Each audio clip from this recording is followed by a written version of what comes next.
The desperate call. The crimson warning lights bathed the control center of mining station Kepler 442 bits in an ominous glow. Zara Velthak's four-fingered hands trembled as she watched the solar activity monitors climb into the red zone. The star they orbited, usually stable and predictable, had begun an unprecedented series of violent flares that threatened to strip away their atmospheric shields within hours. Communications array is failing. She called out to Director Max Killen, her voice cracking under pressure. The Cytherian director's tall, slender frame cast long shadows as he paced behind the command stations, his silver skin showing the stress patterns that betrayed his growing panic. "Have you reached the Galactic Council?" Director Killen's voice carried the authority of someone who had managed this remote mining operation for over a decade, but even he couldn't hide the fear creeping into his tone. Zara's 6 eyes flickered between multiple displays as she fought with the damaged equipment. "The main transmitter is down. I'm trying to boost the emergency beacon, but these solar storms are interfering with everything." Her elongated fingers danced across the crystal control interface, each touch generating soft musical tones that normally brought her comfort. Today, they sounded like a funeral dirge. Outside the reinforced windows, the surface of their small world glowed with an unnatural light as charged particles bombarded the protective barriers. The mining colony of Kepler 442 bits had been humanity's gift to the galaxy's less advanced species, a chance to harvest rare minerals in exchange for technological advancement. 50,000 Cytherians called this place home, along with their families who had built a thriving community around the industrial complex. "Director," called out Chief Engineer Nox Terran from across the chamber. "Shield generators are at 60% and falling.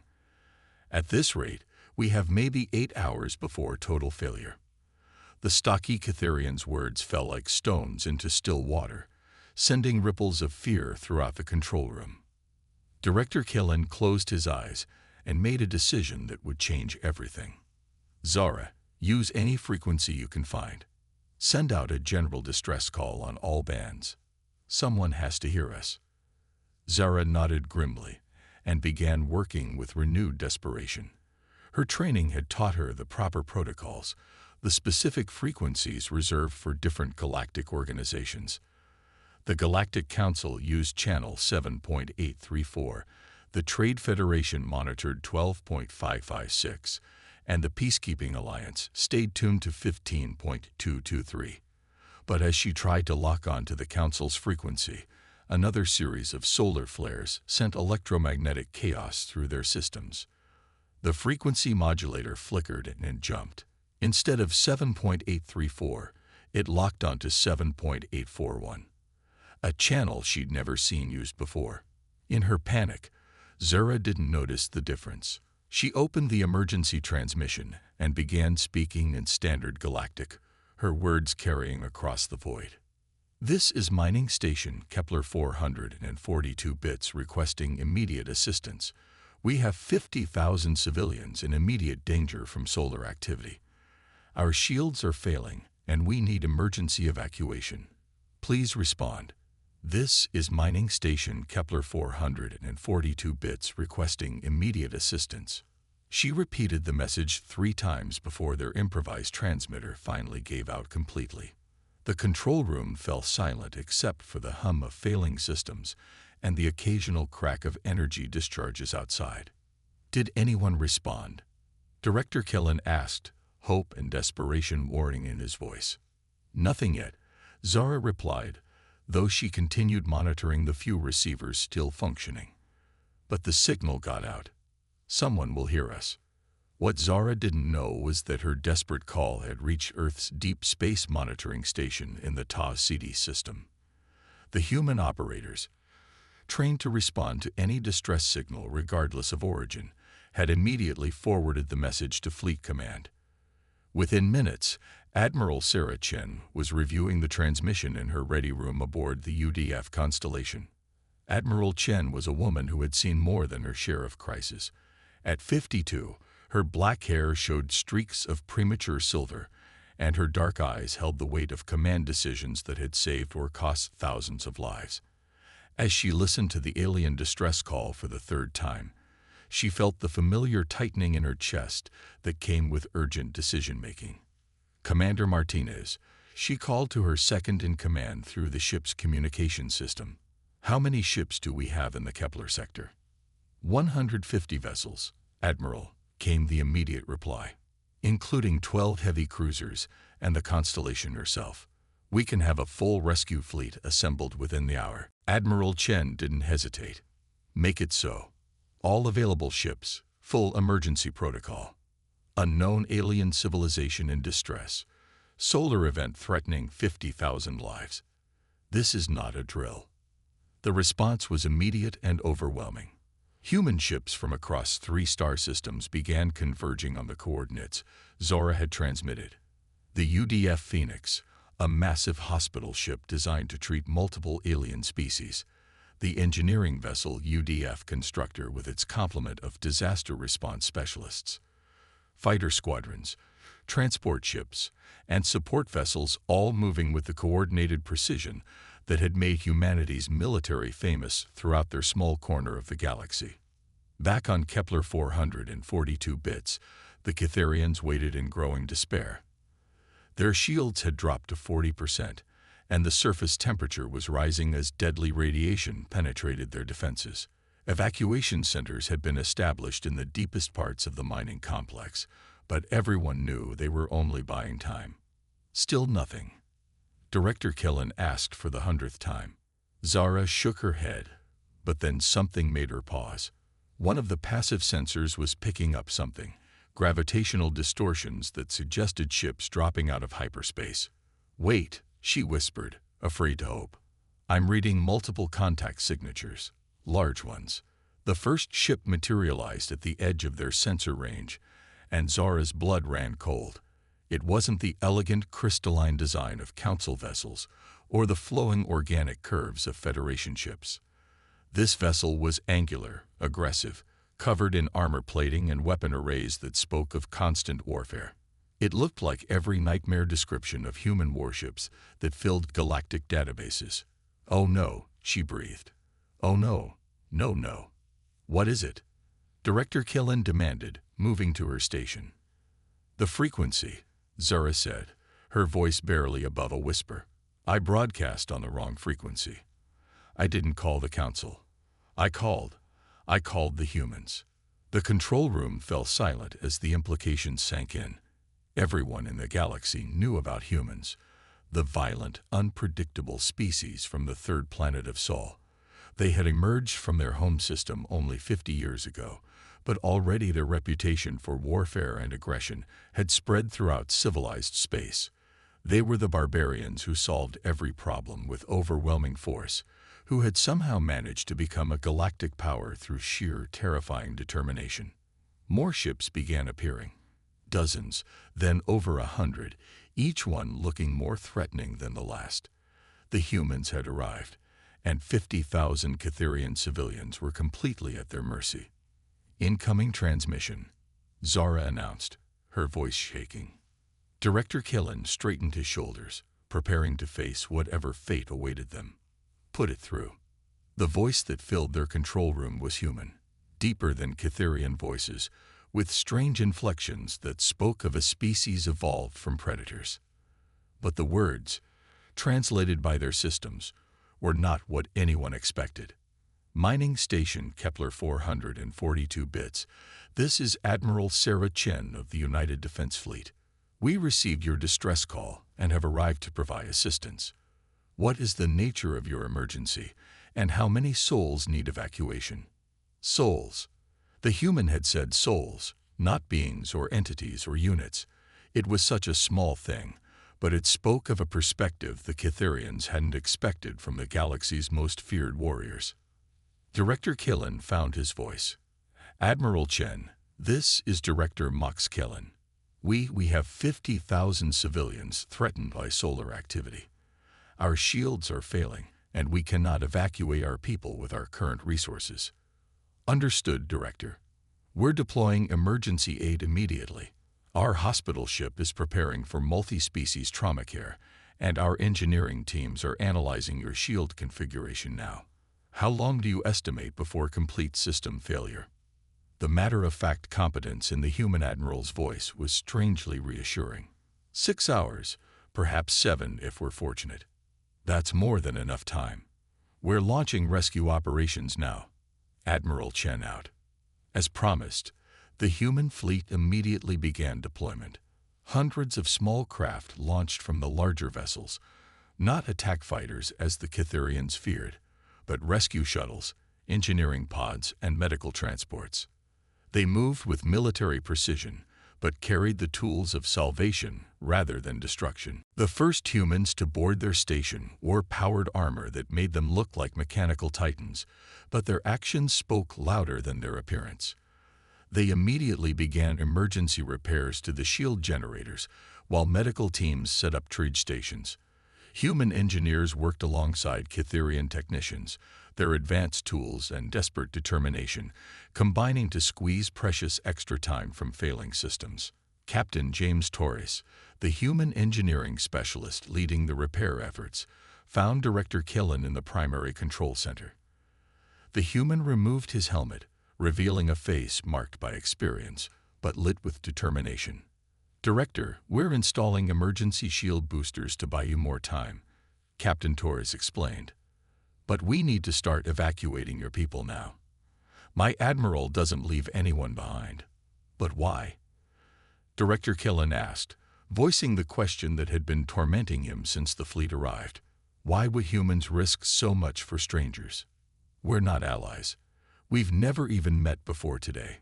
Captain Torres paused in directing his teams and looked directly at the alien director. "Where I come from, when someone calls for help, you don't ask questions about politics or species or past history. You just help. That's what makes us human."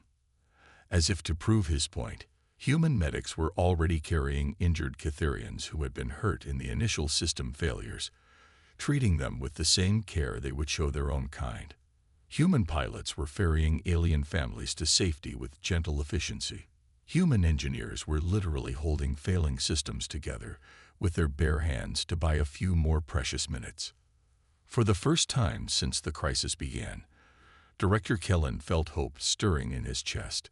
Perhaps their mistake in calling the humans hadn't been a mistake after all. The miracle workers. The solar storm intensified with each passing hour, turning the once peaceful mining world into a hellscape of electromagnetic fury. Admiral Sarah Chen stood on the bridge of the UDF constellation, watching tactical displays that showed the desperate race against time unfolding around Kepler 442 bits. Her fleet had successfully evacuated 30,000 Cytherians, but 20,000 more remained trapped in the deeper mining facilities, where the transport shuttles couldn't safely operate. "Admiral," reported Commander Martinez, his voice tight with concern, "the solar flare activity is increasing exponentially. Our meteorology team estimates the next wave will be strong enough to completely overwhelm the remaining shield generators." Admiral Chen studied the data streaming across her command displays. The star was behaving unlike anything in human astronomical records, its output fluctuating wildly as if something fundamental had shifted in its core. Her evacuation fleet was performing magnificently, but even human efficiency had limits when faced with the raw fury of a dying star. "Time estimate until the next major flare?" she asked. 4 hours, maybe less," came the grim reply. On the surface, Captain Torres was working miracles with his engineering teams. They had managed to reroute power from non-essential systems and install emergency shield boosters that should have taken days to properly configure. Human engineers worked alongside their Cytherian counterparts, their different approaches to technology creating solutions neither species could have achieved alone.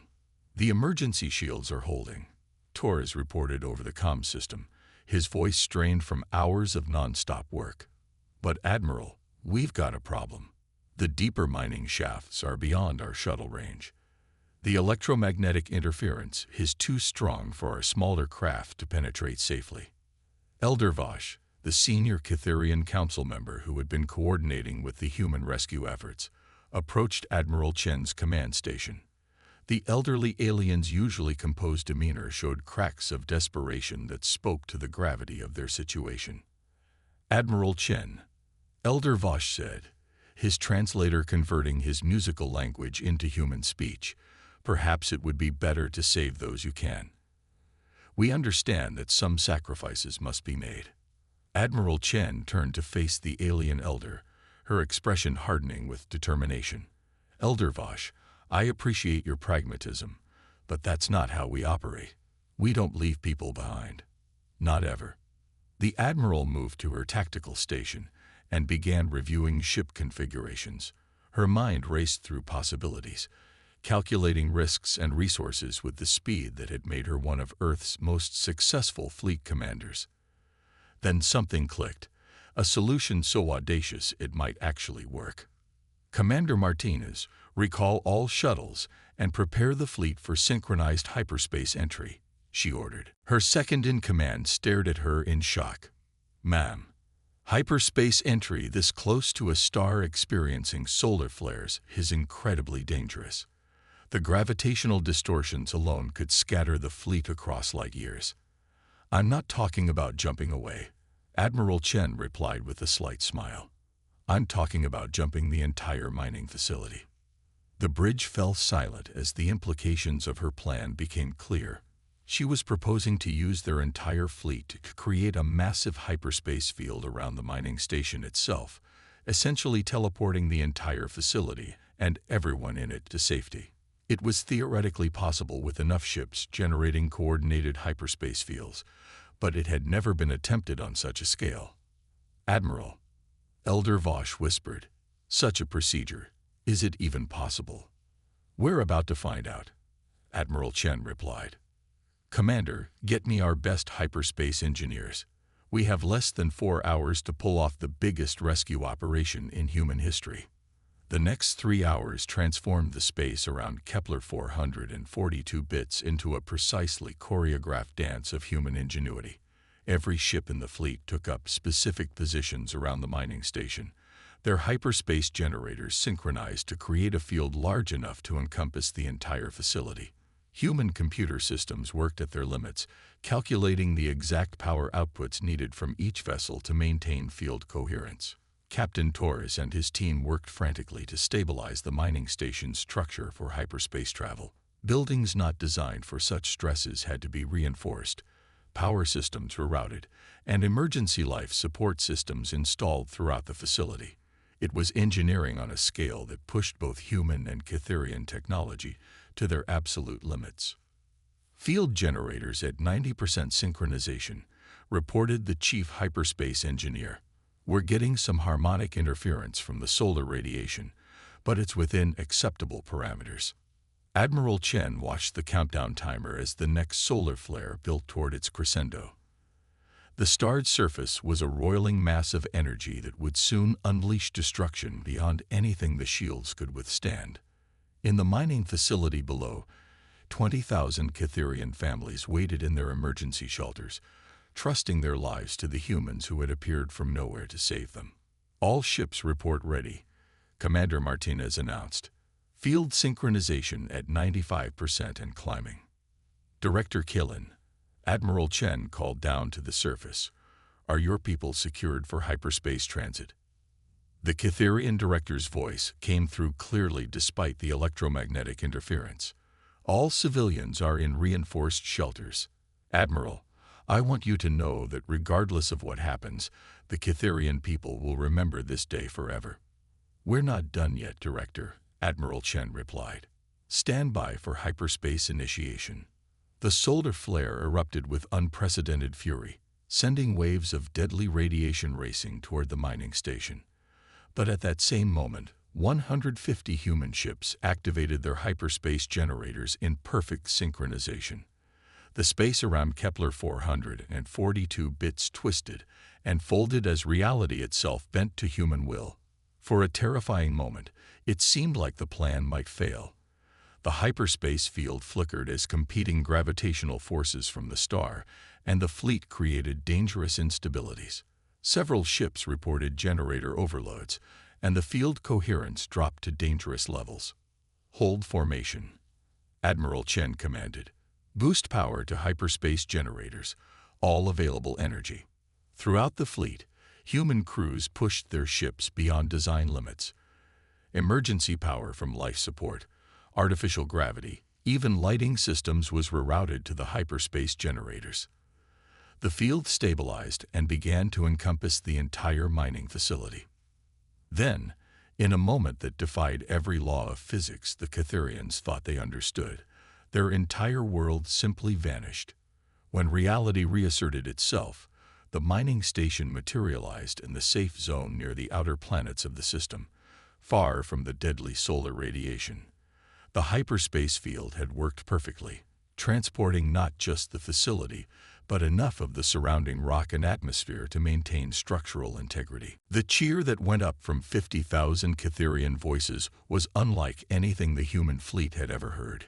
It was a sound of pure joy, relief, and gratitude that transcended species barriers and touched something fundamental in every human heart. Admiral Chen. Director Kellen's voice came through the communication system, thick with emotion. How can we ever repay such a debt? You don't owe us anything, Admiral Chen replied. Helping people isn't something you do for payment. It's something you do because it's right. But Elder Vosh had a different perspective. As the senior council member, he understood the political implications of what had just occurred.